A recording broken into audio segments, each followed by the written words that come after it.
Hey Seastars, y'all asked for an in-depth collection tour, so let's get into it. All right, on the top of this dresser here, I have all my big shells and my bottles that I've collected over the years.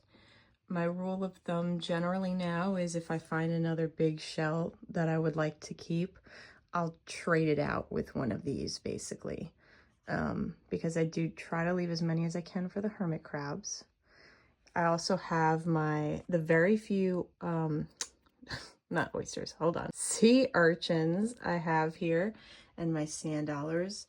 And I actually made this at one of those little pottery places, so I put all my tiny, weird-looking shells there. And right underneath, I have my favorite bottlenecks, because as we all know, if you've been following me for a while, bottlenecks are one of my favorite things to find. I got a couple more big shells back there, and then these are all the big oysters that I find. I don't keep a lot, but I keep like really funky, weird-looking ones that I like. And then this, I'm pretty sure, is a dowel from a really old bed, and I thought it was interesting, so I kept it. Under that, we've got my favorite pieces with words on them, and my bottle kick-ups, and some other like kind of unique like teacup tops and like parts of old boat lights. In there are all my bottle bottoms.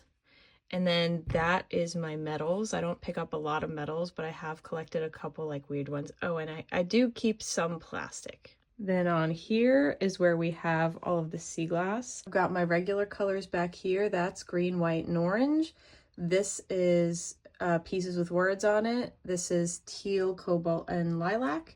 And then I've got pieces that have patterns on them right there, but not words. Black and white. And then right back there, it's hard to see, but that's bonfire glass. Then I've got the beach tiles that I keep, rocks. Then I do make bouquets with the swirly insides I keep for myself. In there, in this one, it's hard to see, but those are all really, really tiny pieces. I have my rare pieces in there, privacy glass and safety glass.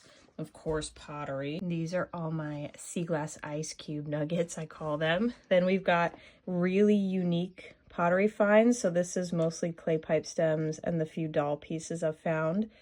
Buttons, stoppers, arrowheads, which these I actually want to take to a local museum and get them, you know, like see if they're genuine arrowheads and, you know, if they want them for display or I could keep them or whatnot.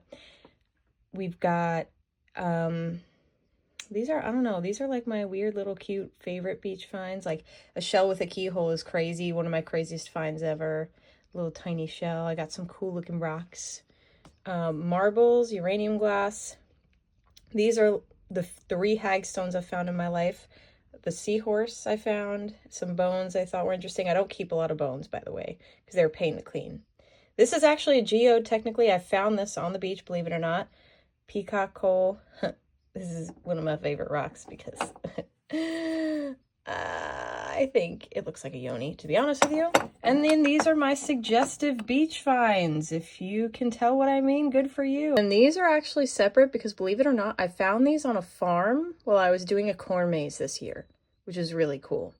And then those are spark plugs and electrical pieces. And then in here are glass electrical pieces. I like to collect ocean-themed artwork because this is basically like my beach shrine, more or less. And that's from helping a tagged horseshoe crab on the beach. And this is the only piece that I actually made. Oh, I lied. I painted that one too. But this one I made over 10 years ago. Very proud of that piece. It's a reimagining of The Kiss by Gustav Klimt, and it took me forever, but it's really cool, really interesting, and I love it. So if y'all would like to see anything else up close and personal, or if you want a better look at, say, pottery or the bottles, or you want me to like pull out some of the jars so you could see them better, let me know in the comments. Let me know if you have any questions, concerns. If there's anything you're interested in seeing more of. I'll also tag in the caption some of the artists that I have up here. Some of them aren't making art anymore, so I can't tag those, but the ones that are making art, I will tag. And I hope you love my beach collection. I love my beach collection, obviously. That's why I have it. And I also love sharing it with you guys, not just my personal collection, but I love being able to share what I find on the beach with you. You know, whether I make art or you just want a bag of sea glass and you go to the shop and see what's there. But I love being able to share my hobby with you guys. Okay, love you, bye. Oh, and really quick, I do also have stuff on my bookshelf, but in case you were wondering, I'm also a psycho and pick things up off the street. So I don't just beach comb the beach, I beach comb the street, my guy. And I do have a very small collection of crystals. I used to keep the crystals I found on the beach with these, but there just wasn't enough room. So I just keep my little tiny crystals here on my bookshelf. Oh, except that rose quartz I found on the beach, and I do have an amethyst here. Here, I found that amethyst on the beach. Okay, bye.